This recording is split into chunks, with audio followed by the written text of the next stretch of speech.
Bien, Jeremías capítulo 10, versículo 10. Dice así: Mas Jehová es el Dios verdadero. Él es Dios vivo y Rey eterno. A su ira tiembla la tierra y las naciones no pueden sufrir su indignación. Amén. A la palabra del Señor. Mas Jehová es el Dios verdadero. Hoy vamos a hablar de un tema, otra característica de Dios, ¿no? Que es lo que estoy tratando de traer, ¿no? Siempre son las características del Señor. Y hoy vamos a ver una muy especial porque es la que yo considero que es la característica más sobresaliente de Dios. ¿Cuál considerarían ustedes que es la característica más sobresaliente de Dios? Por lo general se nos puede ocurrir que Dios es amor, ¿no? Que Dios es eterno, pero yo creo que la más sobresaliente, y no digo sobresaliente para no decir más importante, ¿no? Porque no sabría decir cuál es la más importante, pero sí la que sobresale por encima de todas las demás, y es la característica de que Dios es el único Dios verdadero, que Dios existe. Esa es la característica más importante de nuestro Dios, el Dios de Israel y Jehová del Antiguo Testamento, Jesucristo del Nuevo Testamento. Nuestro Dios es el único Dios verdadero. ¿Sabían eso? ¿Sí? Pregunta importante ahora. ¿Lo cree? Amén. Bien. Ahora vamos a ver por qué creemos esto y por qué es importante creer que verdaderamente el Dios al que servimos es el único Dios verdadero. Yo creo que ya lo he contado, ¿no? Un día, y creo que es muy sano que a todos nos pase, sería genial, pero me pasó una crisis de fe, ¿no? Hace muchos años, ¿no? No estaba en esta congregación yo todavía. Pero me pasó una crisis de fe, porque estaba en una congregación donde por ahí veía cositas que no me agradaban y notaba que en muchas congregaciones cristianas evangélicas las cosas no estaban muy bien y se predicaban cosas que no eran correctas, y pasaba yo creo que con mi esposa ya en ese tiempo, sí, porque fue hace bastante, pero estaba con ella, y pasábamos y veíamos el templo de los testigos de Jehová y veíamos un orden, un silencio, un respeto por ese lugar, y me entró una crisis, un pensamiento de: Dios, ¿estoy yendo al lugar correcto? ¿Verdaderamente estoy en el camino correcto? Porque veo a donde yo estoy, veo desorden, y los que se supone que están mal están mejor organizados y más respeto. ¿Qué pasa? Y me agarró miedo, me agarró temor. Entonces oré y le digo: Señor, vos sos el Dios que sabe todo. Por favor, yo creo en tu palabra. Háblame a través de tu palabra y mostrame si yo estoy yendo en el buen camino o estoy equivocado. A lo mejor todo este tiempo fueron los testigos de Jehová los que estaban bien y yo estaba mal. Es una pregunta válida, ¿no? Porque es como creernos que no sabemos todo. Y gracias al Señor, el Señor me respondió a través de su palabra, a través de predicaciones, que justo en ese tiempo el Señor me fue mandando predicaciones de a poquito, que yo ponía una predicación y hablaban del tema de los testigos de Jehová y mostraban cuál era el problema, ¿no? Hasta llegué a ver un documental de dónde salían los testigos de Jehová y todo, y dije: ok, no es por ahí, perfecto. Pero yo no entendía por qué veía tanto desorden en la iglesia cristiana. En particular, no era en la iglesia cristiana, sino en una denominación en particular. Pero sí, notaba ese desorden y no me gustaba. Entonces, eso me llevó a pensar, obviamente, si verdaderamente estoy siguiendo al Dios verdadero, ¿no? Decir Jehová, porque cuando hablamos decimos Dios nosotros, ¿no? Pero la gente le llama Dios a cualquier Dios, básicamente. Pero nosotros nos referimos a el Jehová del Antiguo Testamento, algunos le llaman Yahvé porque es otra forma de cosas, pero sabemos a qué nos referimos, al Dios de la Biblia. ¿Por qué decimos que es el Dios verdadero, ¿no? Esta es una afirmación muy sólida y muy contundente y muy chocante para el mundo, ¿sí? Es muy chocante para el mundo decirles: este es el Dios verdadero. ¿Por qué? Porque cada persona tiene su propio Dios verdadero. Es más, hay iglesias evangélicas, supuestamente evangélicas, que están adorando a un Dios que ni siquiera es el Dios de la Biblia. y se llaman iglesias evangélicas. Han creado un Dios todo amor, todo amor, todo amor, que no juzga, que no nada, y ese no es el Dios de la Biblia. Ellos creen que ese es el Dios de la Biblia, pero no es el Dios verdadero. Entonces es muy importante que sepamos, ¿estamos siguiendo al Dios verdadero? Voy a hacer en esto varias preguntas, pero son todas preguntas retóricas, no hace falta que las respondan. Son simplemente para que reflexionemos, nada más. Porque si me pongo a preguntarles y responder a cada rato, se va a hacer larguísima la reunión. Pero simplemente preguntas retóricas, ¿no?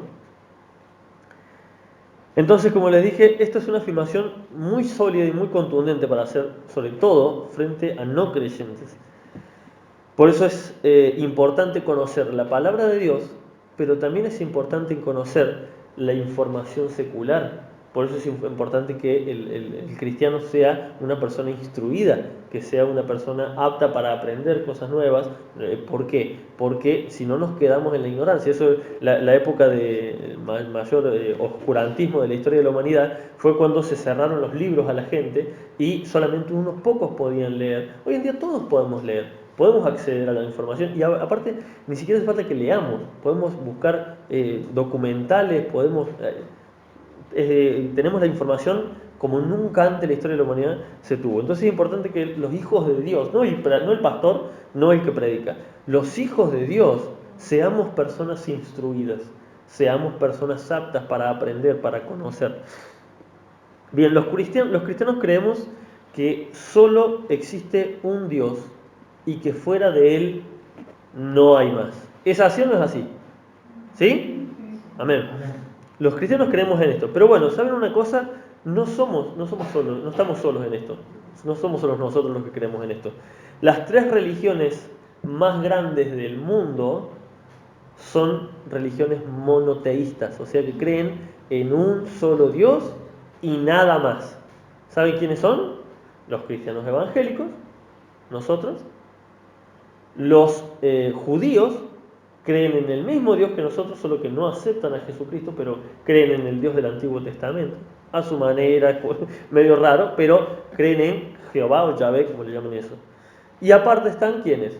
Los musulmanes, que creen en Alá, pero es medio complicado y habría que investigar más, cosas que no vamos a hacer en este momento. Pero por lo que he visto, algunos dicen que la palabra Alá significa Dios, no es que es el nombre de ese Dios, sino que se refieren a ese Dios creador de todo, ¿sí? Solamente que ellos tienen un libro que nada que ver con la Biblia. Pero ¿de dónde vienen los musulmanes? Precisamente de descendencia de Abraham. Entonces ellos en teoría creen en el mismo Dios que nosotros.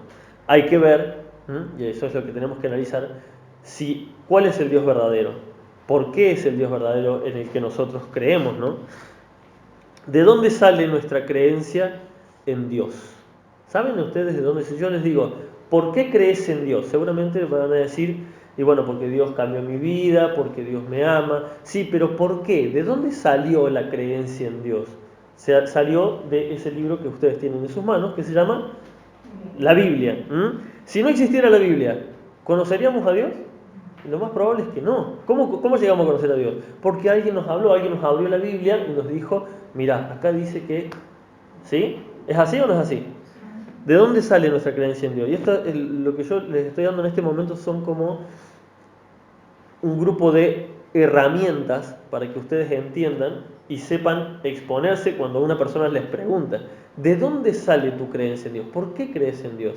Bien, si a mí me preguntas ¿por qué creo en Dios? La primera respuesta te voy a decir es porque creo en la Biblia, porque tengo mi fe puesta en la palabra de Dios. ¿Amén? Amén. Creemos que la Biblia es la palabra inspirada por Dios. ¿Así? ¿Es así? La Biblia es el manual de vida que el cristiano sigue, obviamente, porque en la Biblia encontramos todas las instrucciones que necesitamos para nuestra vida.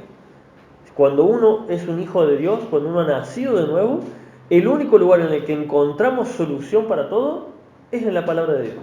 No la encontramos en libros seculares, no la encontramos en el psicólogo, no la encontramos en ningún lado.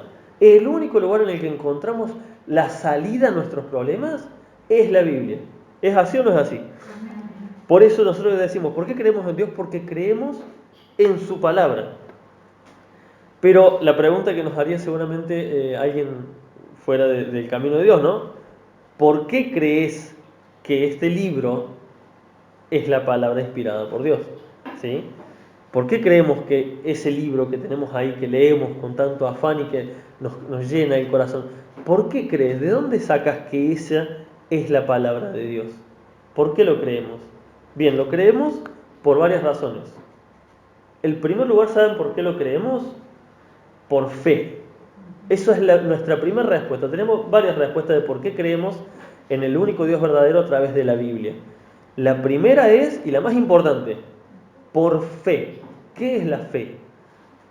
La certeza de lo que se espera y la convicción de lo que no se ve. Muchas veces creemos que, o el mundo, mejor dicho, considera, dice, bueno, esto es que la gente cree en Dios, pero sí, es un tema de fe, como diciendo, creer cosas que no tienen sentido. Pero no, fe significa certeza y convicción. Tengo la certeza y estoy convencido de que esas palabras fueron inspiradas por Dios. Creemos por fe. Eso es lo más grande que tenemos los cristianos. ¿Cómo es la salvación? Por fe. ¿Cómo es que agradó Abraham a Dios? Por fe. Amén. Obviamente existen otros motivos que vamos a ver más adelante, motivos científicos, motivos históricos, para creer que la Biblia es la palabra de Dios. Pero si a mí me preguntan cuál es la razón principal por la cual creemos en la palabra de Dios, es por fe. Es porque hemos depositado como la fe es la certeza, tenemos la certeza de que esa es la palabra y tenemos la convicción de que esa palabra nos va a llevar a Dios, de que esas palabras son de Dios, no son de simples hombres. Como les decía, hay otros motivos, pero este es el motivo principal, es el motivo más fuerte de un cristiano, la fe. ¿Y qué es esta fe? Bueno, así, por eso que les decía que muchos consideran que la fe es una cosa de creer en cosas místicas. Pero sin embargo, el mundo tiene fe en cosas, ¿sí? Y cosas humanas. Por ejemplo, acá en Argentina tenemos algo que, no sé si la conozcan, pero se llama Constitución Nacional. Lamentablemente ya no se la conoce. Pero, ¿qué pasa? Cuando un país se forma y decide ser una nación con sus leyes, ¿qué pasa? Formaron la Constitución Nacional. ¿Qué es la Constitución Nacional? La ley máxima, ¿sí? La ley que se hizo cuando se formó, con los ideales de la libertad, con los ideales del poder vivir, de la justicia, de la ley, del bien, cuando se tuvieron los mejores ideales de esta época, de la historia de la Argentina, se creó ese libro, que al día de hoy vos lo leés y vos decís, qué bueno que en aquel tiempo, hace tantos años, tenían estas convicciones tan firmes, ¿no? Realmente por el bien común. Y el argentino, en teoría, tiene su fe depositada, al menos el argentino de bien, tiene su fe depositada en la Constitución Nacional. ¿Sí? Tiene la certeza y la convicción de lo que se escapa de la Constitución Nacional, como le llaman, es inconstitucional. No sé si han escuchado los que seguramente sigan ahora, pero ahora está en todo un tema que ya están hablando de juicios políticos, están hablando de muchos líos que quieren hacerle al presidente. ¿Por qué? Porque los DNU, la cuarentena y todo esto, ¿qué fue? Fue inconstitucional. Viola un montón de derechos que están en la Constitución, ¿no? Bien, eso es ¿por qué? Porque la gente depositó su fe en ese libro. Y si no nos regimos por este libro, se hace un desastre.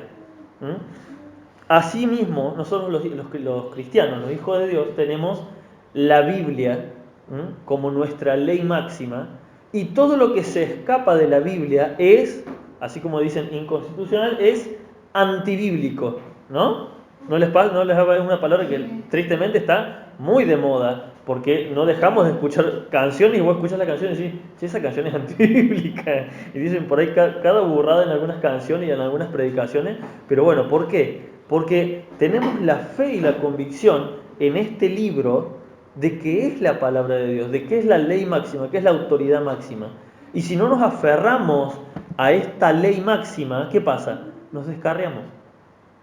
Cuando se empezó todo este movimiento de la prosperidad y todo esto, ¿cómo empezó? Empezó con las mejores intenciones, pero empezó torciendo a unos pequeños versículos.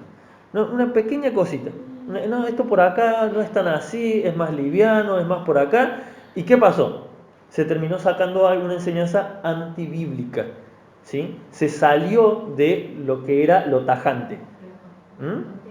Exactamente, sacó de contexto, entonces se hizo un pretexto para hacer otra cosa. Eso es lo que pasa en el mundo secular con las leyes. Empiezan a sacar leyes de acá, y termina, cuando lo analizas, muchas de las leyes que tenemos en Argentina son inconstitucionales, de hecho. Bien, en el cristianismo pasa lo mismo. Cuando nos descarriamos un poquito de la palabra de Dios, terminamos haciendo cosas antibíblicas. Vamos a ir a 2 de Timoteo, capítulo 3.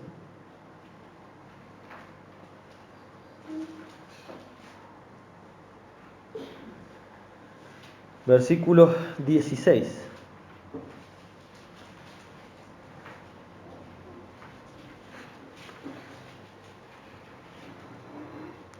Fíjense en lo que dice, que lo conocemos, ¿no? Pero lo veamos bajo este contexto, ¿no? De que verdaderamente la Biblia es la palabra de Dios. 2 Timoteo 3:16 dice: toda la escritura es inspirada por Dios y útil para enseñar, para redarguir, para corregir, para instruir en justicia. Amén. Una cosa que escuchaba hace un tiempo alguien que decía, si hay un problema por el cual la Argentina está como está, es porque la gente no lee la Constitución, la gente no conoce sus propios derechos. Escuchaba un periodista decir eso. Wow, qué parecido con los cristianos. Si los cristianos muchas veces estamos mal, es porque no leemos la palabra de Dios, es porque no la conocemos ciertos pasajes y no la conocemos en profundidad, no entendemos que es inspirada por Dios y es útil para redarguir, para enseñar, para redarguir, o sea, redarguir es convencer de pecado, ¿no? Convencer de que estoy en un error, ¿sí? Para corregir, o sea, primero es enseñar, corregir, esto no es por acá, redarguir, o sea, convencer de que estás mal.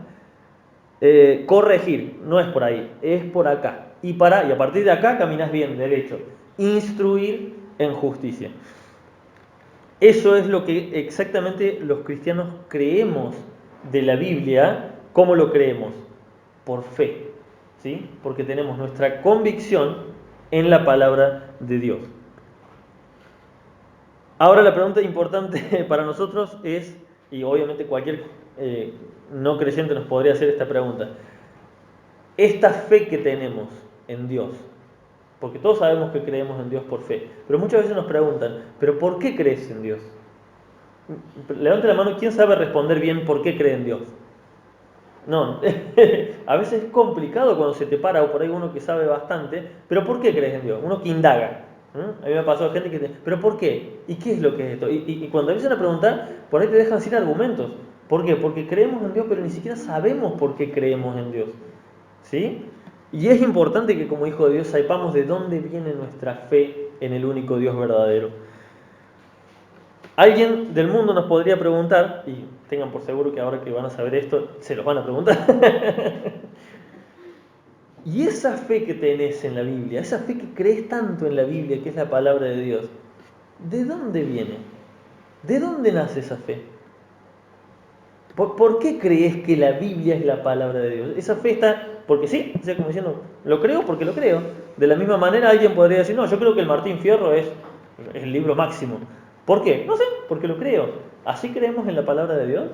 ¿Solamente porque consideramos que es la palabra de Dios? No, hay un porqué, más allá de nuestra fe, que a veces es una fe ciega, pero no debería ser una fe ciega, ¿sí? La fe no quiere decir no entender nada y seguir adelante. No, como hijo de Dios tenemos que instruirnos. ¿Por qué creemos en la palabra de Dios, en la Biblia como la palabra de Dios? Bien, en primer lugar, la razón más importante que uno puede exponer ante el mundo es porque no existe, ni jamás existió, una ley más elevada que esta. ¿Sí? Esta es una razón moral. No existe una ley más elevada que la Biblia. Nunca existió una ley más elevada. Agarra las leyes de cualquier país, agarra las leyes de cualquier época de la historia de la humanidad y nunca hubo una ley más elevada en carácter moral que la palabra de Dios. Cuando el Señor le dio la ley a Moisés, la ley cuando salen de Egipto, había una ley que regía el mundo y que rigió casi hasta la época de Jesucristo. No sé si sabrán, de hecho ya hoy en día no es muy conocida, yo tuve que investigar un poco, pero había una ley que regía el mundo, que se llamaba el Código de Hammurabi, ¿sí? Más que nada era una ley babilónica que se creía que los dioses habían dejado estas normas. Cuando vos lees el Código de Hammurabi, para aquella época, eran leyes estrictas, ¿no? Leyes bien derechas. Pero cuando Dios le da la ley a Moisés, la ley de Dios que le da a Moisés es muchísimo más elevada y más perfecta que el Código de Hammurabi. Para que entiendan esto, en muchas naciones se guiaban por este código, por este conjunto de leyes, ¿no? Que serían como los 10 mandamientos nuestros, pero así, pero en el mundo, ¿no? Decían ellos que eran de leyes que le habían dado sus dioses. Por ejemplo, cuando alguien robaba algo, ¿qué decía la palabra de Dios? Que lo tenía que devolver y devolver un quinto, creo que era, un cuarto, un quinto me parece. O sea, resarcir lo que había robado. Eso está en el libro de, si no me equivoco, en Deuteronomio o Levítico, por ahí. Bien, que lo leí hace mucho, ahora no busqué, me acordé ahora, pero no busqué. Bien, pero hay una ley, la ley de Moisés, que dice que el que roba, cuando lo atrapan obviamente, tiene que devolver lo que robó y tiene que resarcir a la víctima con un quinto más. Hoy en día si te roban algo y después te roban el chorro, nunca te devuelven nada, no ves nada, ni el tele, ni nada de lo que te robaron, nunca más. Fíjense, bueno, la ley de Dios no era así.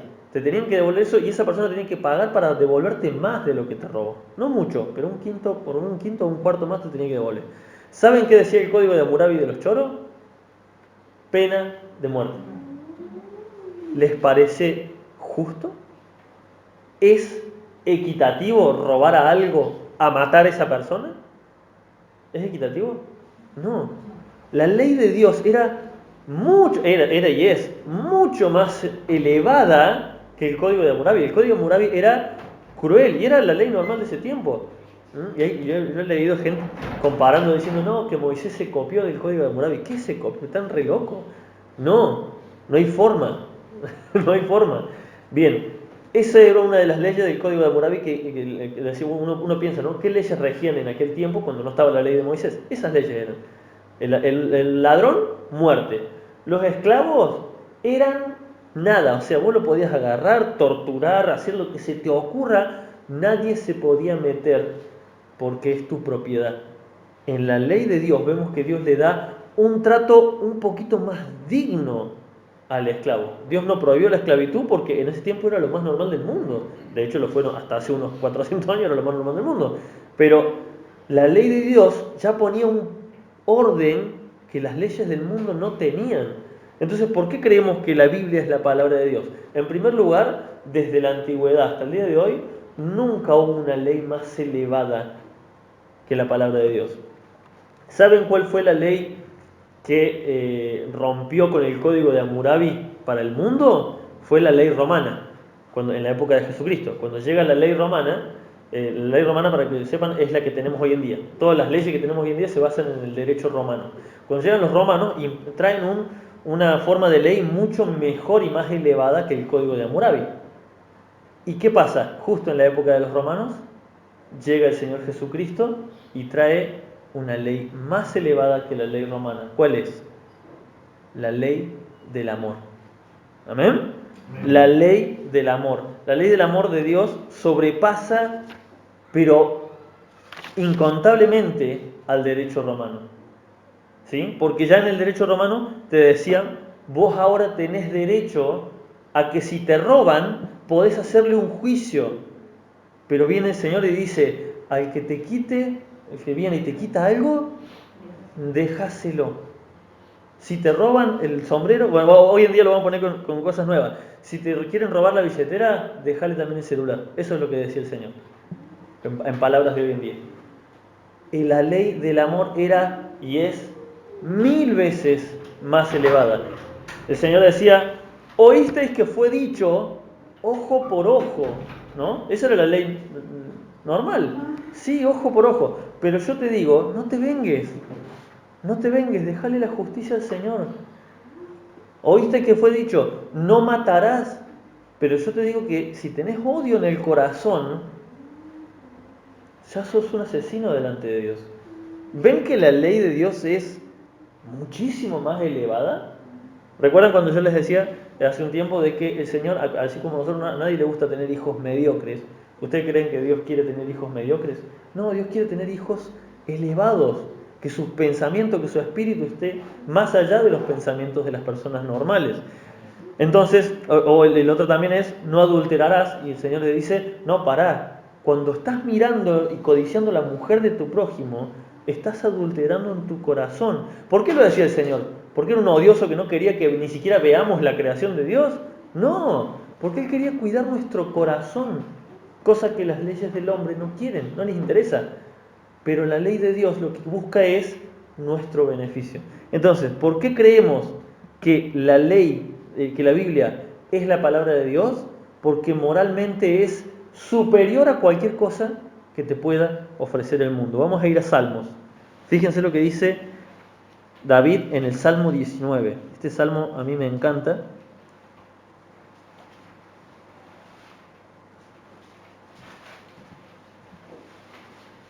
Pero vamos a leer solamente del 7 al 9. Fíjense lo que decía David.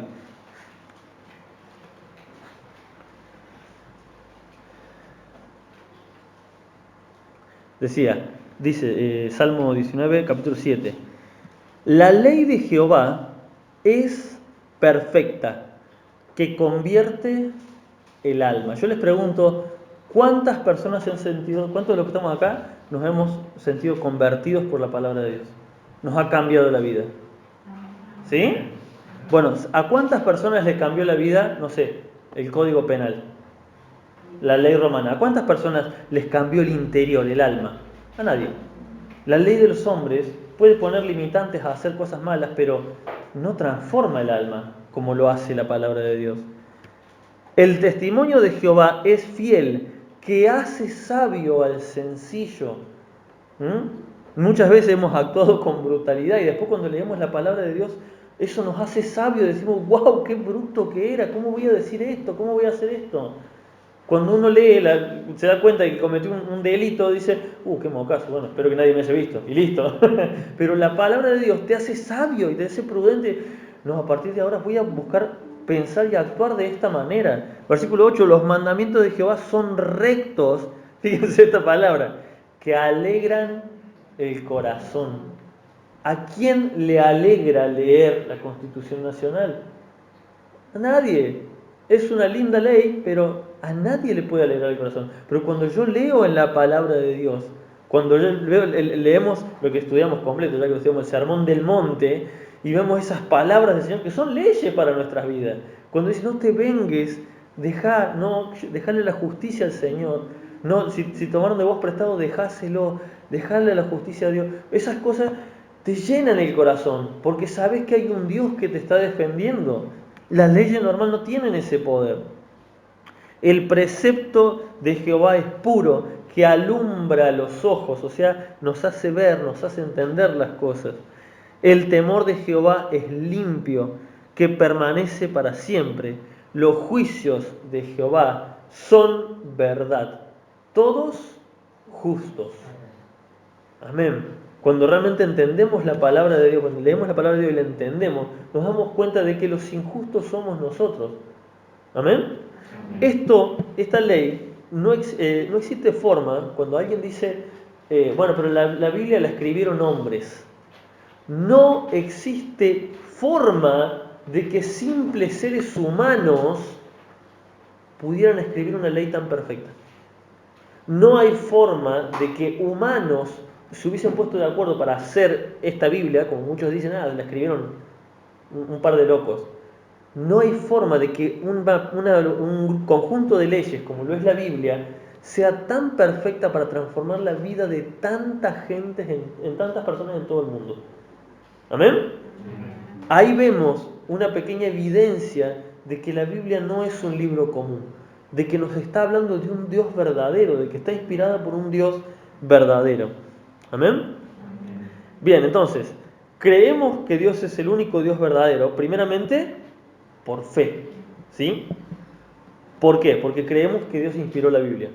Creemos humanamente, moralmente en la Biblia, porque no hay ley más elevada que la Biblia en el mundo. ¿Es así o no es así? Amén. Pero la pregunta, ¿hay alguna otra evidencia de que esta es la palabra de Dios? Sí, hay otra evidencia. Y con esto ya terminamos. Hay una evidencia más grande que es lo que se llama la evidencia histórica de la palabra de Dios. Muchos dicen, no, bueno, Dios no existe porque no lo puedo probar. No puedo, el método científico dice que vos tenés que agarrar y hacer una prueba y de ahí sale si es verdad o no es verdad una teoría. El problema es que el método científico funciona con cosas, con materia, no con un Dios espiritual, porque Dios es una persona.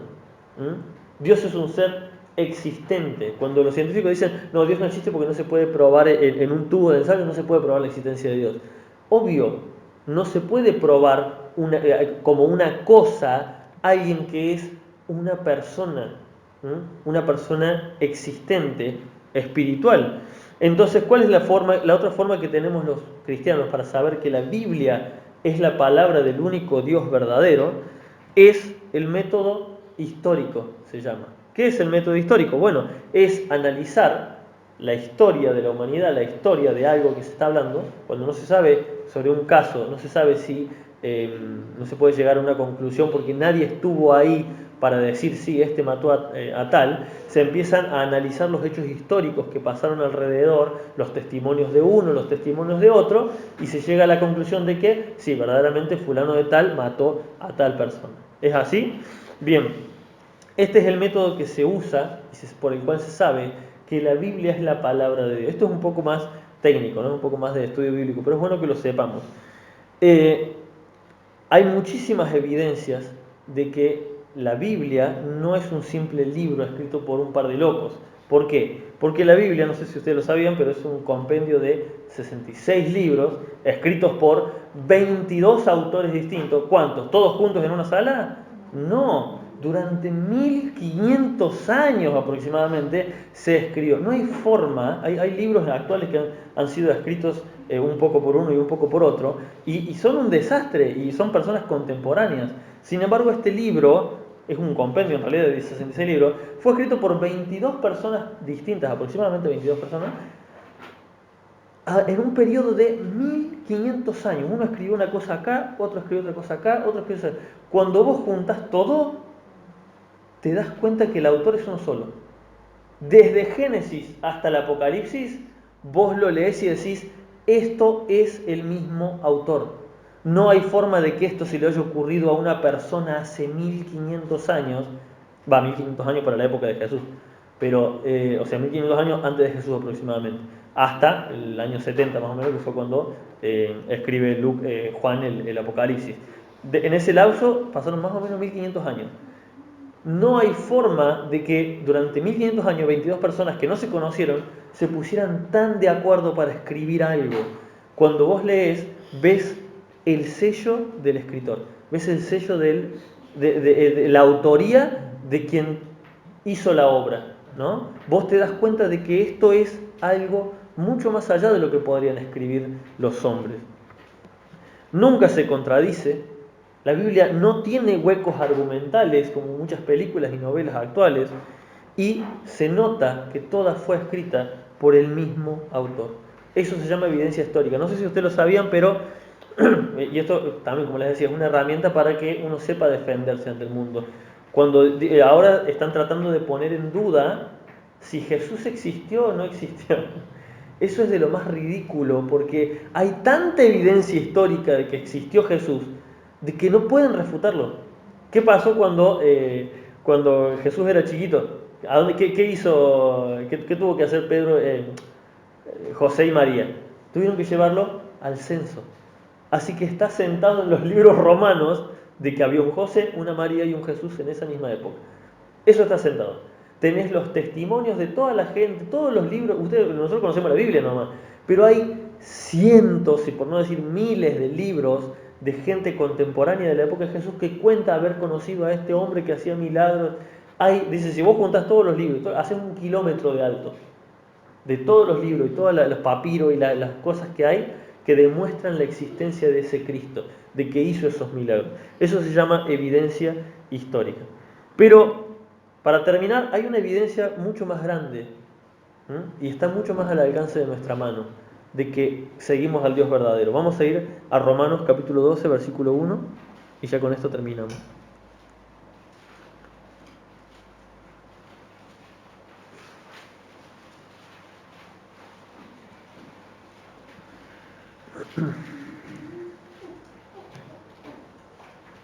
Hay una evidencia que la podemos presentar nosotros mismos a diario a las personas del mundo. Romanos 12:1 dice: así que, hermanos, os ruego por las misericordias de Dios que presentéis vuestros cuerpos. ¿De qué está hablando? Nosotros, yo. Pensemos, cuerpo, no está diciendo almas. Presentéis vuestros cuerpos en sacrificio vivo, santo, agradable a Dios, que es vuestro culto racional. Cuando leemos eso muchas veces creemos que es, bueno, que no nos contaminemos con el pecado. No, que presentemos nuestros cuerpos para servir a Dios.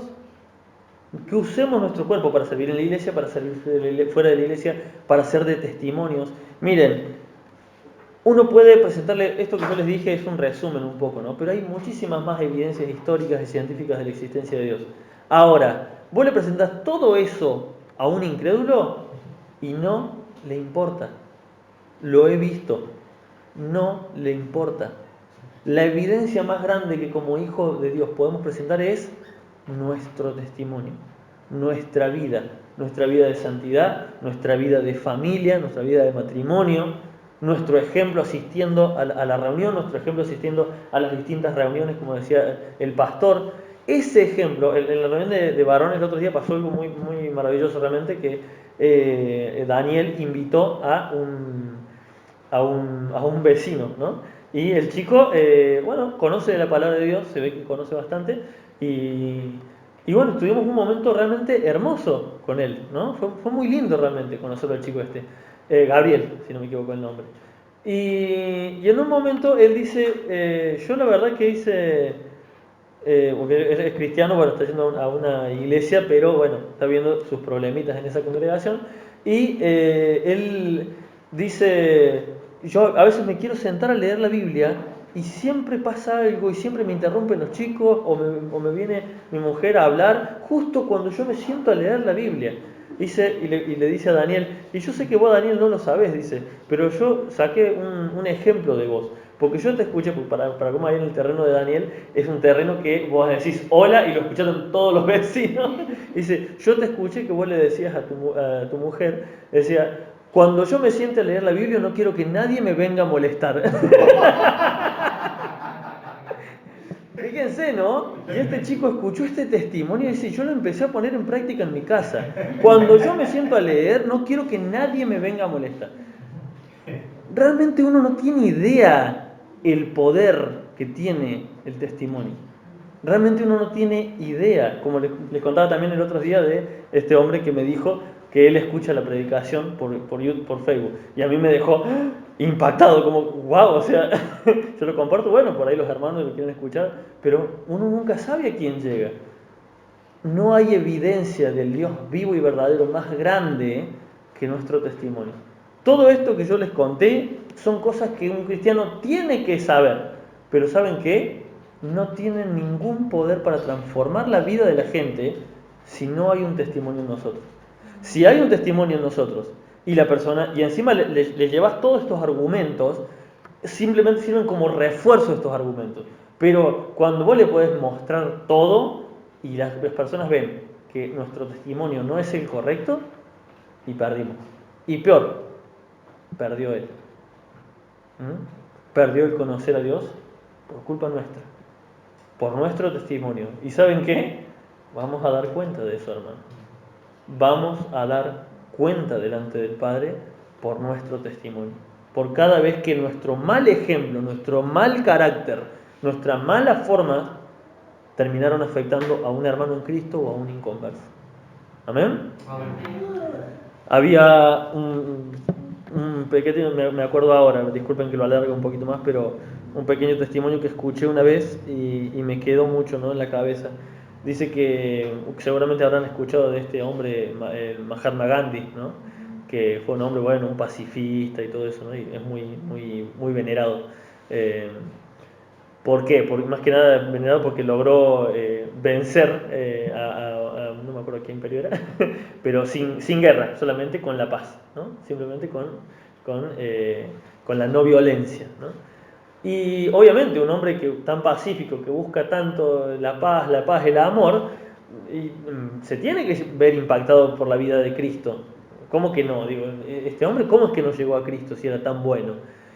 Escuché un testimonio de un pastor que contaba, dice que leyó precisamente a Mahatma Gandhi y que decía que a Mahatma Gandhi lo invitaron, él quería conocer de este Jesús del que tanto hablaban, del amor, él quería conocer. Así que leyó la Biblia y lo invitaron a la casa de unos cristianos evangélicos a pasar.